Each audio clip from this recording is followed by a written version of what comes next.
What do you mean, you people? What do you mean, you people? I know Kung Fu. Show me. I'm a peacock! You gotta let me fly! Sometimes you win, sometimes you lose, sometimes it rains. Time for Full Court Press with Connor. He has hot takes from In the Paint, tough picks from the top of the key, and the best scoops on the NBA from downtown. Connor. I don't even know what to say. All week, I'm looking at the chart. O'Connor's coming in on Friday. We'll wrap up the NBA. It's just going to be done. Is Indiana so naive that they don't even understand they're supposed to lose? What happened? 108-91. They're up 30 at one point. This was the NBA final. Some woman drove that trophy to Indiana and had it ready. There was champagne chilled. And by halftime, you went to bed. What happened, Connor? Oklahoma City couldn't get it done. They didn't want to protect the ball, and they paid the price for it. Okay, thanks. I have been wrong on every turn on this. I don't even want to make.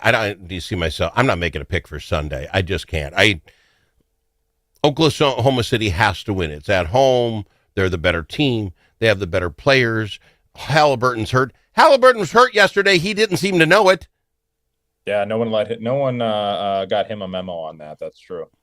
So how Connor, does a team? And again, Indiana has plowed through everybody from the Bucks to the Cavaliers, and now they're playing the best in the West. Are they that good a team? Have they been that good a team all year? How can this happen? Yeah, I mean, this entire series has come down to turnovers and steals. It has literally come down to who's taking care of the basketball. In the games that the Pacers have won, including last night, they win the turnover battle, and by a heavy margin. It's good defense. It's blocking passing lanes. It's stealing the ball and getting easy shots. Neither team is shooting particularly good in this series. It's not like the teams that are winning are the ones shooting the lights out. 50% from three and 70% from the field. These teams are grinding defensively, and it's been a defensive battle. And the team that plays better defense on a given night has won every single game. Yeah. So then throw this handicapping out to me. I believe before the game last night, it was 6.5 points. Oklahoma City by 6.5. And then you think, okay, they're away. It could probably be 10 points. I could live with that. They get their behinds handed to them last night. The number's 8.5 for Oklahoma City on Sunday.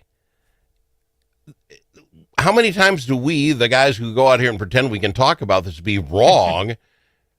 How does that work that they could possibly, this has got to be a toss-up. This should be 220 is the over-under on the number of points scored, and we are not giving points. Indiana people bet, Oklahoma City people bet, we're not getting in the middle of this fight.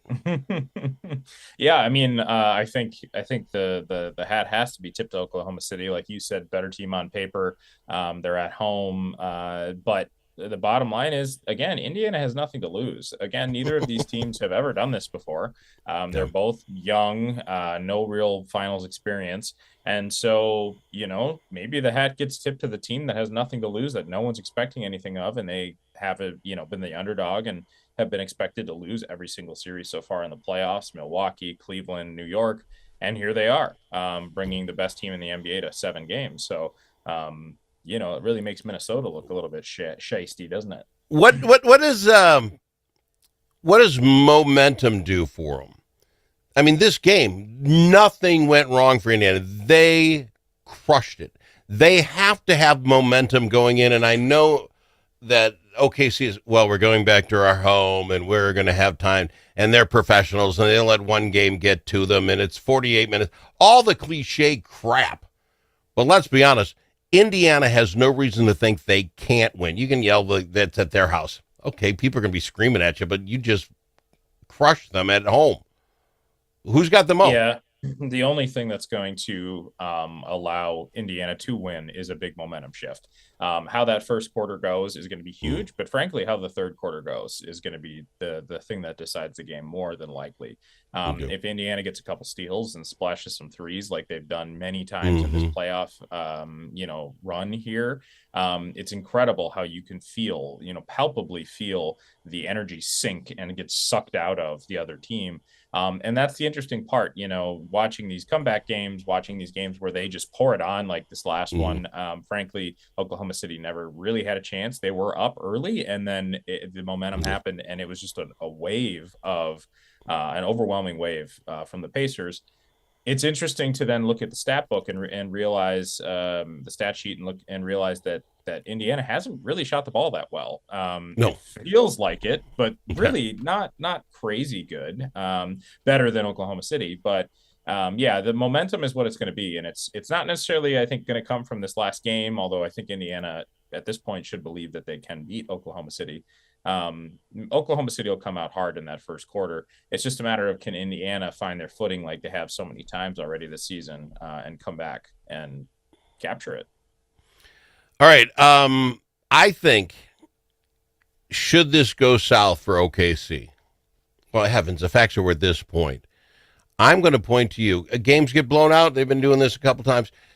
Game number 1, when they're at home, 20-point lead, and they allowed these guys to come back and you lose by 1, that game alone is going to be what ruined this for OKC if something does, right? This will be a game for the ages. I'm excited about watching on Sunday night.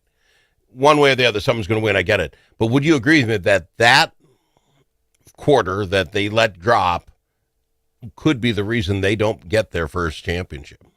Well, for sure. I mean, they lost by 1 point on a buzzer beater in that first game. I mean, but they were up 20-something, whatever it was, double digits. Allowing, and that was one of those momentum things. That was one of those, oh my gosh, the Pacers, they get a steal, they make a 3 in transition. Okay, big deal. They're down 27. We miss a shot, they make a 3 in transition, whatever, we're still up 24. Before you blink and realize it, 2 minutes goes by and they're only down 11, and that's the momentum that recaptures games, and that's common in the NBA. It's a game of runs, but it can get scary, especially again when you don't have the experience to lean on and say, hey, we're okay, just execute. That's what those veteran players, the players that have won championships before, have dealt with. Those momentum swings towards the other team, are able to kind of battle you through, but they don't have any of that. Well, see, and so my point is the haunting of the first game. You say, the first quarter is going to matter, the third quarter is going to matter. I'm saying, what number does OKC have to be up by for them to relax at all and say, okay, we have this one?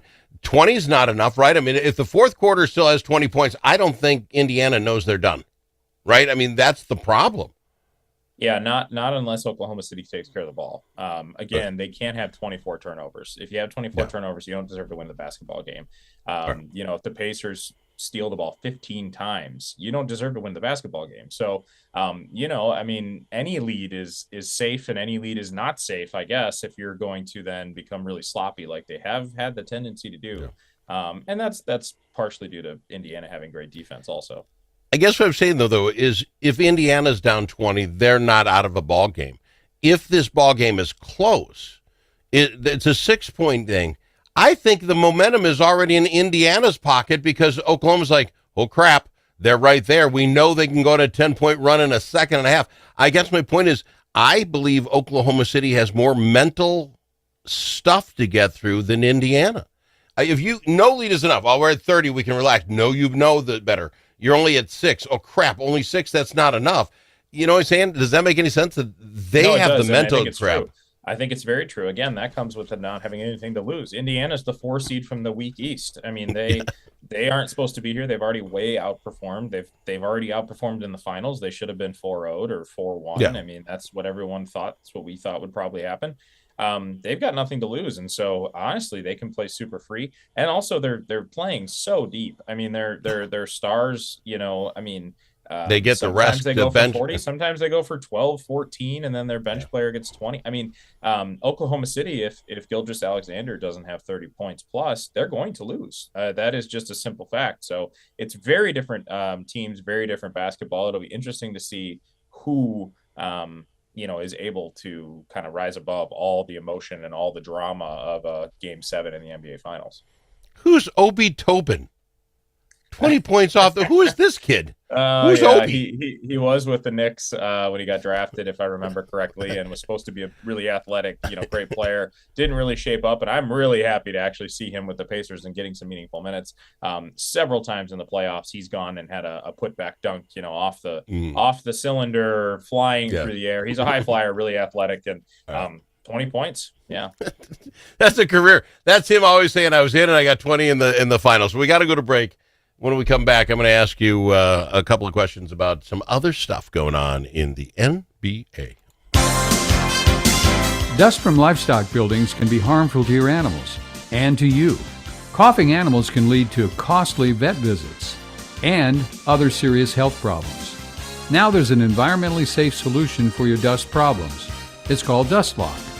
DustLock can control the dust all summer long with just one application. Protect your animals and your health with DustLock. Learn more at dustlock.com. You know that car sound that sounds like a cricket playing a banjo? Jay's can fix that. You know when you step on the brakes and your car sounds like a pair of tennis shoes in the dryer? Paul is the guy who specializes in that. And you know that sound that never happens when the mechanic's around? Paul took a whole course on that. If you own a car, you need to know Paul. Paul owns Jay's Auto Shop. 202 North Main Street, Blue Earth, 525-1052, 525-1052.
As in alligator. L also in alligator. But it's not alligator. It's the Al Travis Show. I've got him. It's Connor with Full Court Press. Connor, I know on our program sometime throughout the year, and it might have been me, but I believe it was you, when we were talking about the 60-win OKC team and the 60-win Cav team. And you're saying, but it's 60 wins in the West. Does Indiana doing what Indiana does as a fourth seed, taking our number one West toughest team to 7 games, does that make you think possibly that the East isn't the gimme side that you discussed? Well, it might until you look back on the bracket and you see that the Cleveland team and the Boston team that were far and away the best teams in the East, in the regular season, got absolutely trounced by other teams, including Indiana, in the playoffs. The East is kind of a mixed bag. Clearly, Indiana got hot at the right time, but I think if you're picking sticks of just teams in the NBA, you're hoping you draw 4 or 5 West, top 10 West teams. All right, so you're not holding back. Did you give me a prediction yet? Who's winning it on Sunday? I think Oklahoma City wins by 7. So that's going to be the best game of all, right? 7 points means nothing with even 3 minutes to play. You're going to be tuned in. Fair enough. I want to say that would be true, but Indiana's messed with me every time. Let's do a couple other quick things. Obviously, as soon as this game gets over, then we can really start trade talks and that sort of thing, and you won't be around. The story I saw on ESPN is, do you trade Giannis and start over for the Bucks, or do you let him know that we don't have anything for a year or two, but we're going to tank and we'll get some players around you? Do you build around Giannis yet, or do you start from scratch? Well, I think you'd like to build around Giannis. On the other hand, it's going to be hard to pick up picks and things like that. And Giannis seems to want out. He re-signed last time, but it seems like Giannis is probably a little bit done with the Bucks experiment. He got him a championship, and I think he's probably feeling like he's fulfilled his obligation there. And unless you can get him to buy in, it's not worth, being a middling team, picking up late round, first round draft picks. It's just not worth it. So if I'm Milwaukee, I try and get as much of a haul as I can, first round picks, maybe a couple of players, but I'd focus primarily on picks and maybe even players that I could then parlay. You could start a team with what you can get for Giannis, though, right? I mean, seriously. You'd be able to load up on draft capital for 4, 5, 6 years probably. And that's what Milwaukee needs to kind of reshuffle. They're clearly not getting it done with Giannis. I mean, they found their way back to a 5th seed, but got beat by Indiana, which wasn't supposed to happen, and got beat pretty soundly, and that's not what they want to be. What's the feeling you have, the vibe with KD? I think KD goes, I'm out there, I'm on the market, my guys are talking, and I think he thought there'd be this piranha feeding frenzy to get him. The Knicks basically said no thanks. The Timberwolves are not willing to make whatever we had to do to make that happen. Can you imagine that KD is on the market for the entire 10 days of this finals and somebody didn't do something? Is KD's stock falling?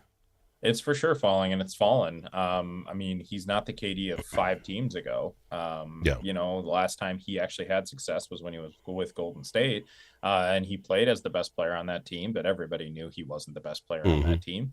And he hasn't had success since. I mean, Brooklyn and Phoenix, and everywhere he goes, he finds a way to be upset no matter what point pieces are around him. So, I think, they had to float it out there. Phoenix is not working out. I'm sure Devin Booker's getting frustrated. Bradley Beal's always hurt, so he's not really relevant. Probably time to move on, but maybe shouldn't be surprised that, pushing 40 years old, that everyone's not clamoring like they were 5 seasons ago. Can I do a conspiracy theory for you quick on my last basketball comment? The Lakers guy, boss, is going to sell the Lakers now his big majority stake for $10 billion. That team wasn't worth $10 billion until the Dallas trade, right? All of a sudden now it's got that. Not. Yeah, okay, I mean, so now it is the most valuable franchise sell in professional sports history.